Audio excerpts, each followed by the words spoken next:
The dying world's final hope, the crimson sky of Zarian, swept ash and smoke as Kethra dragged his broken body through the ruins of what had once been the greatest research facility in the galaxy. His forearms, each ending in delicate manipulator, tendrils trembled as he clutched the portable transmitter to his chest. Blood the color of deep oceans seeped through his torn robes, leaving a trail across the shattered crystal floors. 300 years. For 3 centuries, his people, the Thakari, had suffered under the iron grip of the Vex hegemony. What had begun as a protection agreement had slowly transformed into the most brutal occupation the galaxy had ever witnessed. The Vex, with their insectoid bodies and hive mind mentality, had systematically stripped Zarian of its resources, its culture, and its hope. Kethra remembered the stories his grandmother had told him as a youngling, tales of when the Thakari soared between the stars and ships of living crystal, when their telepathic abilities allowed them to commune with the very fabric of space itself. Now those same gifts were suppressed by neural dampeners. Their ships melted down for Vex war machines, their people reduced to nothing more than organic computing units. The old scientist reached his destination, a hidden chamber deep beneath the facility's foundation. Here in the shadows, where even the Vex surveillance drones could not penetrate, sat his life's work, a quantum entanglement communicator capable of reaching across impossible distances. He had spent decades building it in secret, scavenging components from discarded Vex technology, hiding his progress from the overseer drones that monitored every aspect of Thakari life. As he activated the device, Kethra's mind wandered to the data archives he had studied in his youth before the Vex had destroyed most of their historical records. There had been references to other species, other worlds that might exist beyond the hegemony's reach. Most had been conquered or eliminated long ago, but there was one set of coordinates that had always intrigued him: small blue world orbiting a yellow star, inhabited by a species that called themselves humans. The coordinates had been discovered by a Thakari exploration vessel nearly 400 years ago, but first contact had never been established. The humans were young, primitive by galactic standards, still bound to their single world. The Thakari Council had decided to observe rather than interfere, waiting for the humans to develop space travel on their own. That decision had seemed wise at the time, but now, as Kethra felt his life ebbing away from wounds inflicted by Vex energy weapons, it represented perhaps the last hope for justice in a galaxy gone dark. His trembling tendrils worked across the transmitter's control surface, inputting the ancient coordinates. The machine hummed to life, its crystalline core pulsing with ethereal blue light. Kethra knew he had only minutes before the Vex security forces breached his hiding place. Already he could hear their skittering footsteps in the corridors above, their harsh, chittering voices as they searched for him. "Please," he whispered into the communicator, his voice barely audible, even to himself. "If anyone can hear this message, if any compassionate species still exists in this forsaken galaxy, we need help. The planet Zarian, coordinates 847.2 to 1, 559, by galactic standard, is dying. The Vex hegemony has enslaved us, murdered our children, stolen our future. We're the Thakari, and we're the last free-thinking beings in Vex space." He paused, coughing up more of the blue blood that sustained his failing body. Above, the sounds of approaching Vex soldiers grew closer. Kethra's natural telepathic abilities, even suppressed as they were, could sense their excitement. Had found his trail. "I send this message not just as a cry for help, but as a warning. The Vex will discover these coordinates in our databases. They will come for you as they have come for countless others. They will strip your world bare and turn your people into slaves. If you have any hope of survival, you must prepare. Must fight. You must not let the galaxy fall completely into darkness." The transmitter's energy core flared brighter, and Kethra felt the quantum entanglement field expanding outward, carrying his words across the vast emptiness of space at speeds that defied conventional physics. It would take time for the message to reach its destination, time he no longer had. The chamber door exploded inward, and 3 Vex warriors scuttled through the opening, their carapaces gleaming like black oil in the transmitter's light. Each stood nearly 3 meters tall, their bodies, a disturbing fusion of insect and machine, with plasma rifles grafted directly into their arm joints. Behind them came an overseer, its bulbous head crowned with sensory apparatus that glowed. An ominous red, Stoni Tichit Kethra, the overseer's voice emerged as a synthetic buzz from its vocal synthesizer. "You have violated hegemony protocol," said an alpha. "Unauthorized communication with external entities is punishable by immediate termination." Kethra struggled to his feet, using the transmitter for support. "I've given you 3 centuries of my life, monster. I owe you nothing more." Correction. The overseer's sensors focused on the still active communicator. "You have given us valuable intelligence. Its coordinates will lead us to fresh resources, new slave populations. The hegemony extends its gratitude." Horror flooded through Kethra's mind as he realized what he had done. In trying to save his people, he had potentially doomed an entire species that had never even known of the Vex existence. "No," he gasped. Reaching for the transmitter's shutdown controls, the nearest Vex warrior's plasma rifle discharged, and searing energy tore through Kethra's torso. He collapsed, his vision darkening, but with his last breath, he managed to whisper one final message into the communicator. "Humans of Earth, forgive me. I have brought death to your door. If any of my people survive this, if anyone receives this transmission, know that an old fool tried to save the galaxy and may have destroyed it instead." The transmitter went silent as Kethra's life force faded. The Vex overseer approached the device, its sensors analyzing the quantum trail left by the message. Within hours, the coordinates would be extracted and transmitted to the Hegemony High Command. Within days, the first scouting fleets would begin their journey toward a small blue planet that had no idea what was coming. But in the deepest tunnels of Zirian's underground cities, where the surviving Thakari had hidden their most precious possessions, a young engineer named Noyelin monitored a secondary receiver linked to Kethra's transmitter. She had helped the old scientist build his communication device, though she had never believed it would actually work.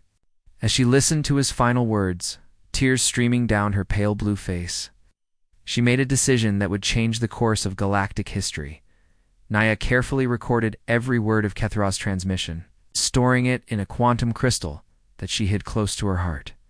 The old scientist had been wrong about one thing. His message wasn't a failure or a doom. It was a spark of hope in the darkness, proof that somewhere in the galaxy, someone had cared enough to reach out across the void. The Vex might have the coordinates now, but they would be traveling to Earth with the assumption that humans were as helpless as every other species they had conquered. Naya had studied the fragmentary records that survived from the original Thakari expedition to Earth. The humans were young. Yes, but they possessed something that had been bred out of most galactic civilizations over millennia of Vex rule. They had never learned how to surrender as Vex dropships screamed overhead, beginning the systematic extermination of every Thakari research facility. Naya clutched the crystal containing Kethra's final message and began planning. The Vex thought they had won by silencing the old scientist. Instead, they had just lit a fuse that would burn across the galaxy, carried by a species that had spent its entire evolutionary history learning how to fight back against impossible odds.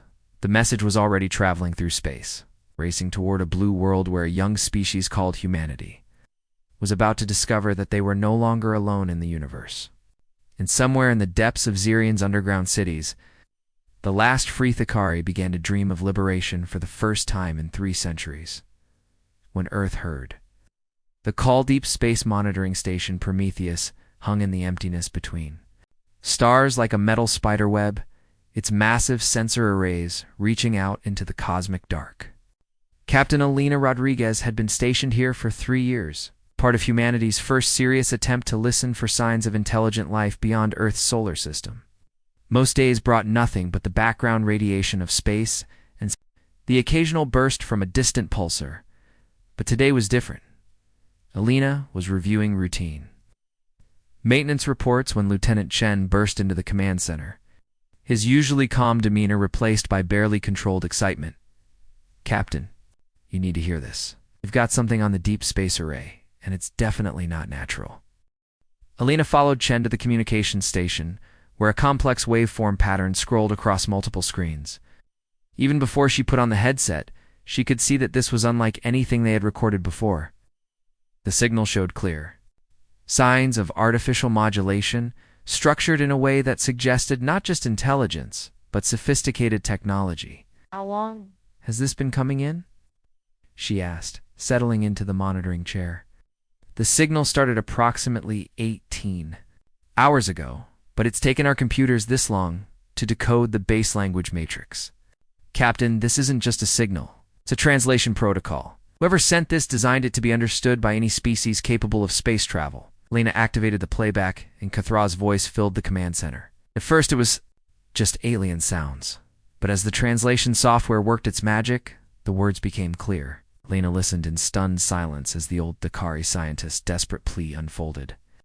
His warning about the Vex hegemony, his apology for potentially bringing destruction to Earth. When the message ended, the command center was silent except for the hum of electronics. Alina replayed it twice more, each time feeling the weight of what they had just heard grow heavier. Humanity wasn't alone in the universe, but their neighbors were either slaves or monsters. Get me a direct line to Earth Command, Alina ordered. Priority Alpha, and start working on a response signal. If there are still Thakari alive on that planet, they need to know we heard them. Within 6 hours, Alina found herself in a virtual conference room with the highest-ranking military officials on Earth. Admiral Harrison, a grizzled veteran of the Mars colonial wars, leaned forward in his chair as the alien message played for the 20th time that day. So let me get this straight, Harrison said when the playback ended. Not only are we not alone, but there's a galactic empire of bug monsters heading our way. And they've been enslaving entire species for centuries. That's the situation as we understand it, sir, Alina replied from her position aboard Prometheus. Our xenobiology teams have analyzed the vocal patterns in the transmission. The being who sent this was dying when he recorded it. This was literally his final act.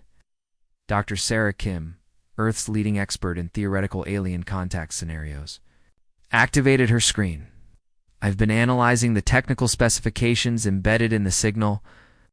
The quantum entanglement technology used to send this message is centuries ahead of our current capabilities. If this Vex hegemony can travel between stars routinely, they possess technology that makes our best ships look like paper airplanes. Room fell silent as the implications sank in. Humanity had barely managed to establish colonies on Mars and the moons of Jupiter. Their fastest ships would take decades to reach even the nearest star. Against an enemy that could cross galactic distances, Earth seemed hopelessly outmatched. But Admiral Harrison surprised everyone by smiling. You know what I'm hearing in all this doom and gloom? I'm hearing that somewhere out there, an old alien. Scientists thought we were worth saving. He believed humanity might be the key to stopping these Vex bastards. He stood up, his weathered face hard with determination. I say we don't let him down. The next few weeks passed in a blur of activity, unlike anything in human history. Every spaceship manufacturer on Earth and Mars received unlimited funding to accelerate production. The experimental fusion drive program was fast-tracked, reducing the planned 20-year development timeline to 6 months. Most importantly, every military strategist, historian, and philosopher was brought together to answer one crucial question. How does a primitive species defeat an advanced galactic empire? Alina found herself transferred to Earth Command as the head of the newly formed Alien Contact Division. Her first task was to establish communication with any surviving Thakari on Zarian. Using the quantum entanglement principles embedded in Kithra's original message, human engineers worked around the clock to build a transmitter capable of reaching across interstellar space. The breakthrough came from an unexpected source. Dr. Marcus Webb, a military historian specializing in asymmetric warfare, had been studying humanity's most successful underdog victories throughout history. His analysis revealed a pattern that gave him hope. Every time in human history, when a technologically superior force has been defeated by a supposedly inferior one, it's happened because the advanced enemy couldn't adapt to unexpected tactics. Webb explained to the assembled Earth Command staff. The Spanish conquistadors lost to Mayan guerrillas who refused to fight by European rules. The British Empire was defeated by colonial militias who wouldn't line up in neat rows to be shot. The Vex have been winning for centuries because every species they've encountered has tried to fight them using conventional military doctrine. "So what are you suggesting?" Admiral Harrison asked. Webb's eyes gleamed with the fire of inspiration. "We don't try to match their technology. We make them play by our rules. Humanity has spent its entire existence learning how to fight dirty. How to improvise. How to win when winning should be impossible. The Vex have conquered civilizations, but they've never faced anything like us." Lena's team finally established contact with Zarian 3 months after receiving Kethra's message. The voice that answered their hail was young, female, and filled with wonder that bordered on disbelief. "This is Nihilin, of the Thakari Resistance." The translated voice crackled through the quantum communicator. "Are you truly the humans that Kethra tried to warn? Are you really coming to help us?" Lena gripped the microphone, feeling the weight of her species' response. "We're coming, Naya. Hold on just a little longer." But even as Alina spoke those words, long-range sensors detected the first Vex scout ships entering Earth's solar system. The enemy had arrived ahead of schedule. Humanity's hastily assembled fleet was still months away from being ready for interstellar travel. Admiral, or Harrison, made a decision that would define humanity's place in the galaxy. Instead of waiting for the Vex to attack Earth, he ordered the fleet to launch immediately, using untested technology and undertrained crews. 67 ships, everything humanity could scrape together, departed for Zarian in the largest military gamble in human history. Alina stood on the bridge of the flagship, the UES Defiance, as Earth fell away behind them. Beside her, Admiral Harrison stared at the tactical display showing their pathetically small fleet against the estimated Vex forces waiting at their destination. "Think we have a chance, Captain?" he asked quietly. Elena thought of Kethra's voice. The desperation and hope intertwined in his final message. She thought of Nihilin, waiting in the darkness for a salvation that might never come. Most of all, she thought of what made humanity unique in a galaxy that had forgotten how to fight back. "Yes, sir," she said firmly. "We're going to show them. What happens when you threaten Earth?" The fleet jumped to faster-than-light travel, carrying with them not just weapons and soldiers, but something the galaxy hadn't seen in centuries, the unbreakable human spirit that had carried their species. From caves to the stars, behind them, automated defense platforms powered up around Earth, ready to make any Vex invasion as costly as possible. Ahead lay Zarian, where a young Thakari engineer clutched a quantum crystal containing an old scientist's final message, counting down the days until either liberation or extinction arrived from the stars. The galaxy was about to learn that humanity's greatest weapon wasn't their technology or their numbers. It was their absolute refusal to go quietly into the dark. Part 3. Humanity's Fury. Unleashed, the Vex extermination fleet hung in Zarian's orbit like a plague of mechanical locusts, their dark holes blotting out the stars. Overlord Vexprim, Jektal, observed the planet below through the neural interface that connected him to his ship's sensors. After 3 centuries of efficient rule, the remaining Thakari population had finally forced his hand with their persistent acts of sabotage and rebellion. Began atmospheric saturation bombing, Jektal commanded through the hive mind network that linked all Vex forces. Cleanse sectors 7 through 23. Leave no structure standing. The first bombardment had just begun when alarms screamed throughout the Vex command ship. Impossible energy signatures appeared on the edge of the system, growing stronger by the second. Jektalesk's compound eyes focused on the tactical display, trying to process what his sensors were telling him. 67 ships had just dropped out of faster-than-light travel. Their design unlike anything in the Vex databases. They were crewed by galactic standards, angular and brutal, where Vex vessels were elegant and efficient. But there was something about their approach pattern that made Jektal's genetic memory trigger ancient warnings. These ships moved like predators. Unknown vessels, Jektal transmitted on all frequencies. You are entering a Vex hegemony pacification zone. Depart immediately or be destroyed. The response came not in the formal diplomatic protocols the Vex expected, but in clear, defiant words that cut through the communication channels like a blade.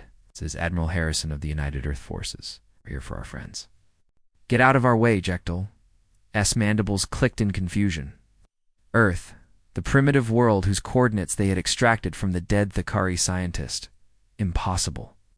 His intelligence reports indicated that humans had barely achieved interplanetary travel.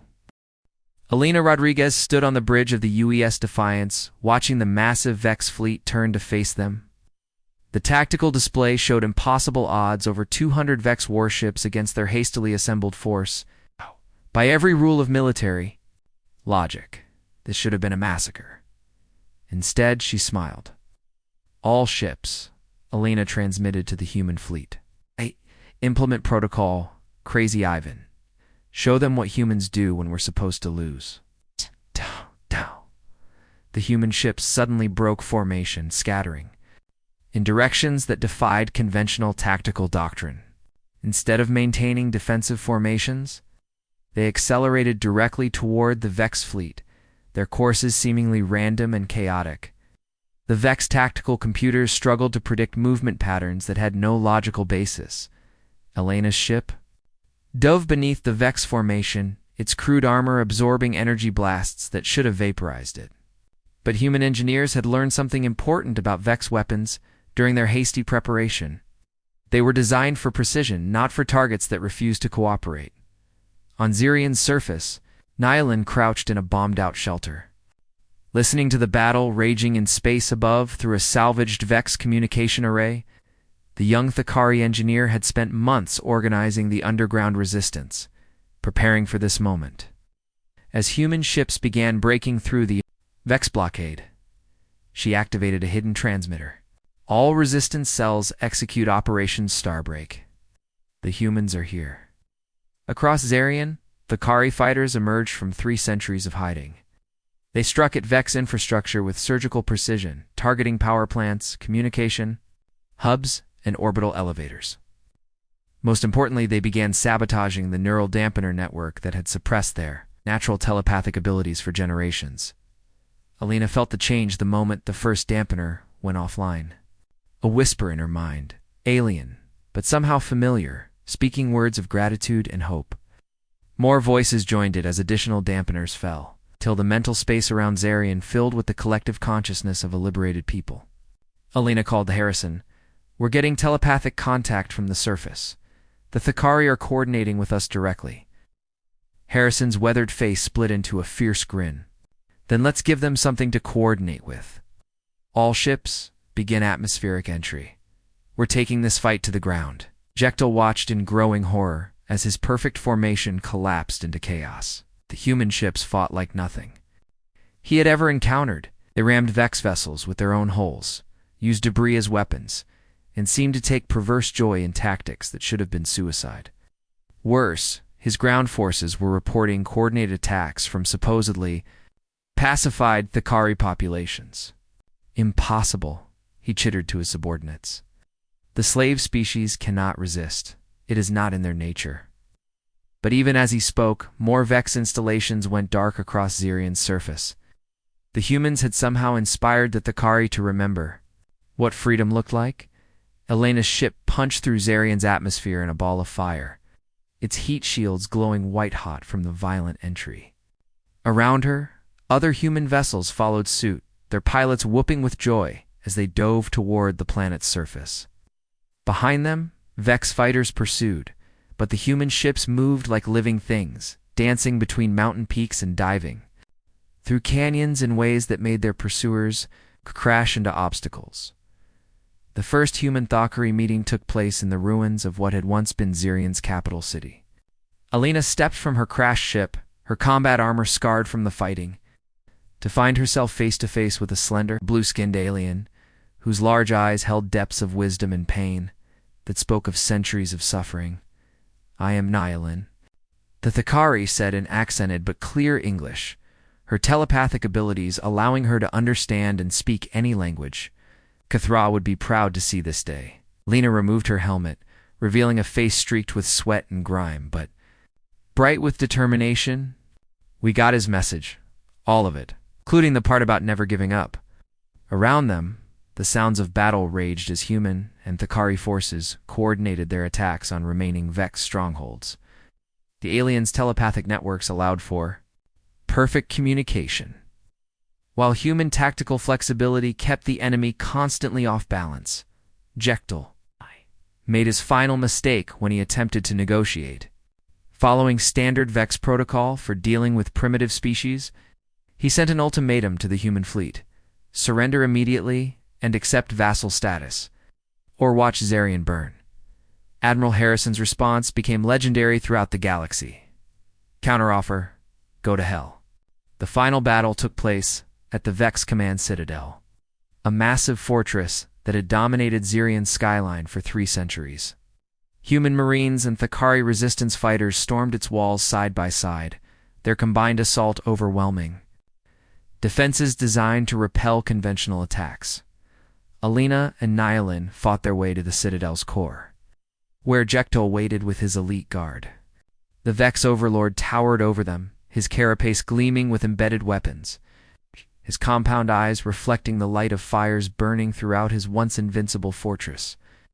"You cannot comprehend what you have done," Jekyll hissed through his vocal synthesizer. "The hegemony spans 1,000 worlds. We will return with fleets that will darken your skies." Alina stepped forward, her plasma rifle trained on the alien commander. "Let them come. We'll be waiting." But it was Nyalin who delivered the killing blow. Her telepathic abilities finally free to express 3 centuries of rage and grief. Jekyll collapsed, his neural networks overwhelmed by the psychic assault of a people he had never seen as anything more than property. As news of the Vex defeat spread through their communication networks, something unprecedented happened. On worlds across the galaxy, enslaved species began to rise. The hegemony had maintained control through the illusion of invincibility, but that illusion was shattered the moment humans proved that the Vex could bleed. 5 years later, Alina stood on the observation deck of the joint human-Thakari space station orbiting Earth. Below, the blue world that Kithra had tried to save now served as the headquarters for the Galactic Liberation Alliance. Ships from dozens of former Vex slave worlds came and went, our crews training in the guerrilla tactics that had won the war. Nyalin joined her at the viewport, her face peaceful in a way that would have been impossible during the dark years of occupation. In her hands, she carried a quantum crystal containing Kethra's original message, now preserved as a monument to the courage of one old scientist who had refused to let hope die. "He saved us all," Nyalin said softly. "Not just the Thakari, but every species that will never know slavery because of what he started." Lena nodded, watching as another liberation fleet departed for a distant star system where people waited for freedom. The galaxy was still vast and dangerous, and there were other empires out there that needed to learn the lesson the Vex had learned too late. Humanity had entered the galactic community not as conquerors or diplomats, but as liberators. They had kept their promise to an old alien scientist who had died believing he had doomed the galaxy, when in truth he had saved it. The stars no longer fell silent when civilizations cried out for help. Somewhere in the galaxy, humans were always listening, always ready to answer the call. And wherever they went, they carried with them the one thing that no empire could crush. No matter how powerful, the absolute refusal to let evil triumph while good people still drew breath. The end.